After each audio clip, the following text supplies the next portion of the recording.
explicativa, todo esto, digamos que si nosotros nos preguntamos que por qué cae la acumulación, pues lo primero que tenemos que entender es cuál es el leitmotiv de la acumulación en el capitalismo. Nosotros sabemos que se acumula, se invierte precisamente para obtener ganancias, ¿no? Entonces, si queremos comprender por qué la acumulación ha seguido esta trayectoria, pues lo que tenemos que, lo que tenemos que analizar es precisamente la trayectoria de la propia tasa de ganancia, ¿vale?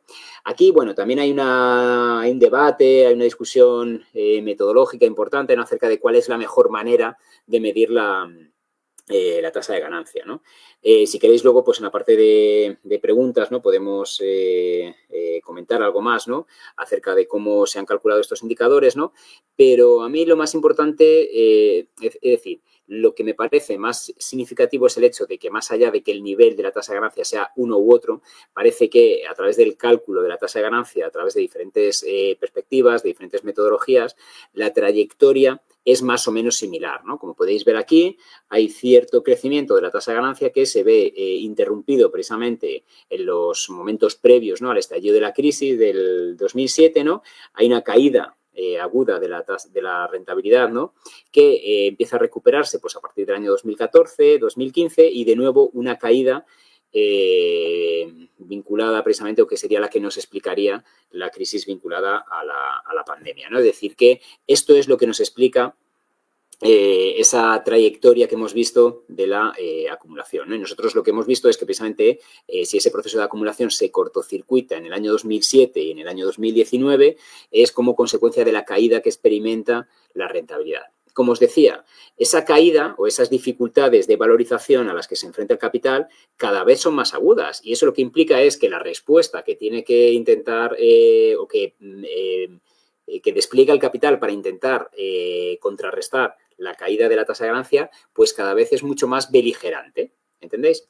Entonces, os decía antes que para comprender la dinámica del salario en la economía española, pues era importante resulta significativo, ¿no?, el marco del euro, ¿vale? ¿Por qué? Pues porque, fijaos, el euro activa una serie de resortes que precisamente permiten contener el avance de los salarios, ¿vale?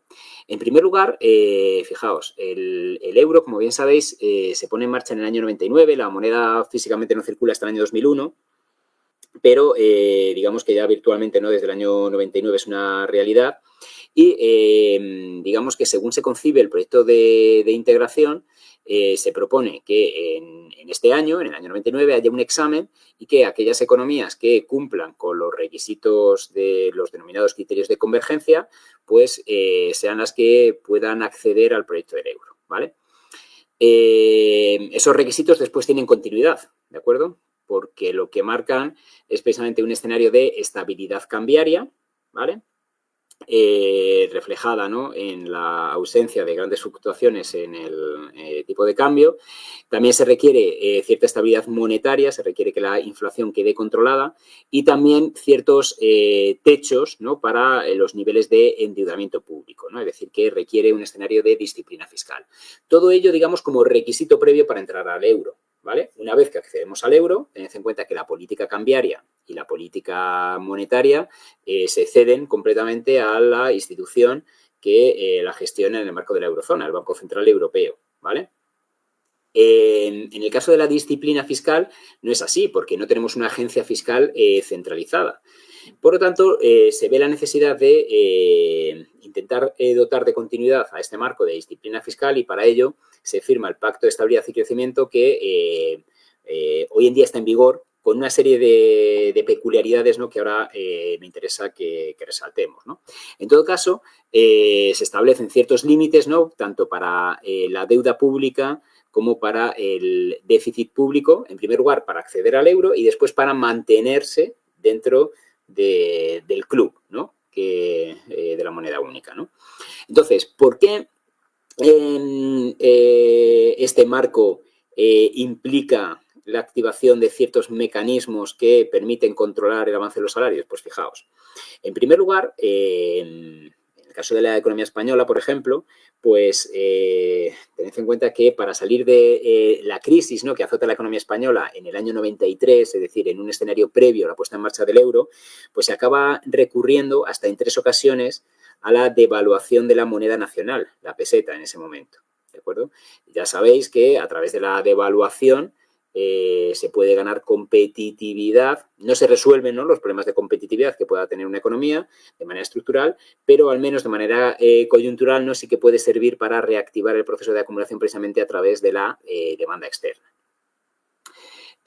Así había sido, ya os digo, ¿no?, en el caso de la economía española. Pero ¿qué ocurre? Que ahora nos metemos en un escenario distinto, ¿no? En primer lugar, la economía española quiere acceder al euro y para ello tiene que mantener su tipo de cambio estable. Y después, una vez que en el año 99 el euro se convierte en una realidad, renunciamos completamente a devaluar para ganar competitividad en el exterior. Por lo tanto, si queremos disfrutar de algún tipo de modificación de nuestra estructura de precios relativos, es decir, si comparamos precios nacionales con precios internacionales, ¿no?, para mejorar esa relación, digamos que la única posibilidad es someternos a un proceso de deflación interna, ¿no?, es decir, un proceso de contención de costes, ¿vale? Por la propia naturaleza de la dinámica de acumulación capitalista, la rentabilidad queda de lado, ¿no? Es decir, los beneficios no se tocan porque eso implicaría socavar la base de la propia acumulación. Por lo tanto, esos procesos de deflación interna se hacen recaer sobre los salarios, ¿vale? Eso en primer lugar, ¿no? Una primera vía de presión sobre los salarios. Pero además, fijaos, tenemos que mantener la inflación a raya, ¿vale? Eso para acceder al euro. Una vez que estamos dentro, el Banco Central Europeo, sabéis que uno de sus rasgos particulares, una de sus singularidades, es la de que mantiene como objetivo único y exclusivo el control de la inflación, a diferencia de lo que ocurre con otros bancos centrales, como por ejemplo puede ser la Reserva Federal, que mantiene una serie de objetivos mucho más variada, ¿no? Mantiene también como objetivo no solamente controlar la inflación, sino también controlar el desempleo, ¿no? No es el caso del Banco Central Europeo, ¿no?, que únicamente se preocupa por mantener a raya el nivel de crecimiento de los precios. ¿Y qué ocurre? Que se considera que la inflación es un fenómeno monetario y que, por lo tanto, para conseguir contener las tasas de inflación, lo que hay que hacer es moderar el crecimiento de los salarios, ¿no? Se considera que son los únicos responsables del crecimiento de los precios y por eso se sacraliza la lucha, o sea, digamos, la moderación salarial como la principal vía para luchar contra la inflación, ¿vale? Segunda vía para comprender esa presión sobre los salarios, ¿no?, que implica la adopción de la moneda única, ¿no? Y en tercer lugar, la disciplina fiscal, ¿vale? ¿Por qué? Pues porque fundamentalmente es el componente social del gasto público el que se ve constreñido de cara a cumplir con esos límites de deuda y de déficit público, ¿vale? Como os he puesto por ahí, en el caso de la economía española, se congela hasta en 2 ocasiones el salario de los empleados públicos durante ese periodo que transcurre, ¿no?, desde la puesta en marcha o desde la firma del Tratado de Maastricht, ¿no?, en el año 93, en el que se reconoce, ¿no?, la intención de adoptar la moneda única, ¿no?, hasta el año 99, ¿no?, que es la fecha del examen, ¿no?, pues hasta en 2 ocasiones se congela el salario de los funcionarios, de los empleados públicos, se revisan, ¿no?, se reforman 2 de los principales componentes del salario diferido, como son las pensiones por jubilación y las prestaciones por desempleo, de tal manera que se establecen, ¿no?, distintas reformas, ¿no?, para no perderme demasiado en los detalles, ¿no?, tenedlo en mente, para reducir su cuantía media y para dificultar el acceso a ella, es decir, que se exige un mayor periodo previo de cotización para poder acceder a las prestaciones de desempleo o bien a las pensiones por jubilación. Y además se despliega, ¿no?, una estrategia de privatización del patrimonio empresarial de carácter público, ¿no?, lo que también tiene un impacto directo sobre los salarios, ya que ciertos bienes y servicios que antes eran accesibles para la clase trabajadora, pues o bien de manera gratuita o bien a unos precios más reducidos que los de mercado, ahora se tienen que enfrentar a pagarlos como mercancías y, por tanto, pagando un precio de mercado que lo que hace es precisamente deteriorar su capacidad de consumo, ¿vale? Entonces, como veis, fijaos, esto me interesa mucho destacarlo porque hay quienes dicen, bueno, sí, la eurozona garantizó en su momento, ¿no?, un espacio de cierto progreso social para los trabajadores, para la clase trabajadora y una vez que estalla la crisis, ¿no?, pues adopta una deriva extraña, se empiezan a generalizar las políticas de austeridad y eso acaba provocando la contención salarial. Y cuidado porque esto no es así, ¿vale? Ese escenario de contención de los salarios es previo, ¿vale? Y tiene una serie de resultados como ahora podemos ver, ¿no? En la forma de moderación salarial. Una vez que está la crisis, digamos que la situación se agrava para los trabajadores, ¿no? Ahí os he puesto cuáles son los principales elementos, ¿no? Que caracterizan la reacción de las instituciones comunitarias, ¿vale? Me voy a detener únicamente en las más importantes, ¿no? Para la economía española, ¿no? Que son las tres que tenéis en la parte superior, ¿no? Sabéis, ¿no? Que cuando está Mario Draghi, ¿no? Al frente del Banco Central Europeo, ¿no? Llega un momento en el que frente a la estrategia ultraortodoxa, ¿no? Que se había mantenido hasta ese momento, ¿no? Y viendo, ¿no? La posibilidad de que el euro se resquebrajase, ¿no? Sale y hace esas declaraciones acerca de que haría todo lo que tendría que hacer, ¿no? Para salvar el euro, ¿no? El Banco Central Europeo, ¿no? Bueno, ahí ya os digo, ¿no? Que no me voy a meter demasiado porque sobre todo me interesa poner el énfasis en esos otros tres elementos que tenéis en pantalla, ¿no? En primer lugar, el pacto del euro. ¿Qué es esto? Un pacto que se firma de obligado cumplimiento por parte de todos los países de la eurozona con el objetivo, en principio, de incrementar la competitividad. Competitividad definida según lo que hemos visto inicialmente, el indicador del coste laboral unitario, ¿vale? Entonces, para mejorar el coste laboral unitario, lo que hay que hacer es, o bien, incrementamos productividad, o bien, contenemos salarios. ¿Qué ocurre? Que lo que se firma en el Pacto del Euro son una serie de medidas que, en principio, pretenden mejorar la productividad, pero son medidas definidas con un carácter muy ambiguo, de manera muy genérica, ¿no? Se habla, por ejemplo, de que se desregularán los mercados laborales para mejorar la productividad sin explicar cómo se consigue eso, o se habla de mejorar los sistemas educativos, pero tampoco se establece de qué manera, ¿no? Y sin embargo, sí que hay una serie de medidas para favorecer la contención salarial muy concretas y que son muy significativas para comprender lo que ha ocurrido con el salario de los trabajadores en España en los últimos años, ¿no? Porque se habla de la necesidad de remover los mecanismos de indexación salarial. ¿De acuerdo?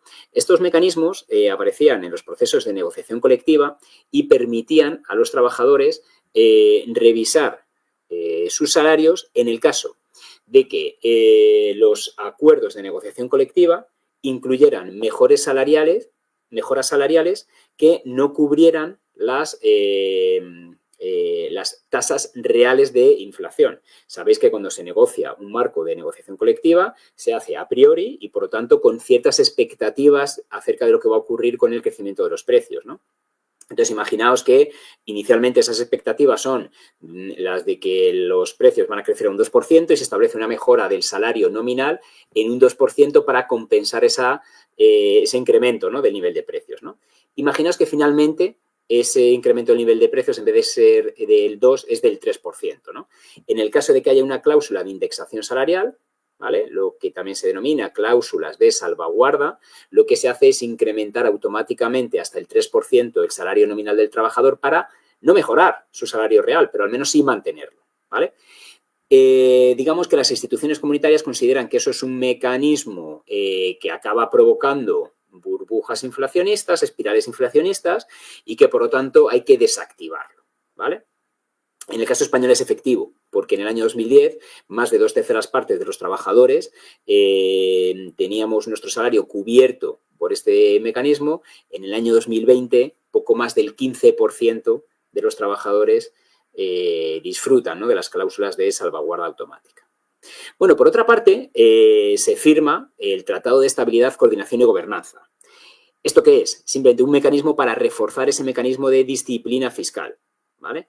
Lo que se hace es incrustar directamente en las constituciones, es decir, en nuestras normas de mayor rango jurídico, esos límites para esos techos, ¿no? Para el endeudamiento público, ¿de acuerdo? En el caso español, os lo he puesto por aquí directamente, ¿no? Porque creo que merece la pena.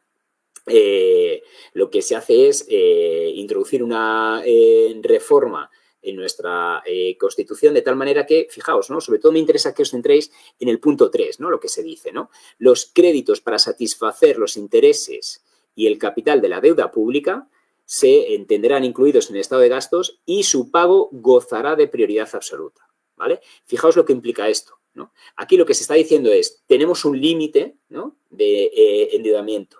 y se emite un mensaje para el capital y se le dice, no os preocupéis que aquí la deuda se paga, nosotros cumplimos. Puede ser que tengamos que ejecutar otra serie de recortes del gasto social, como se hizo en materia de pensiones, en materia de educación,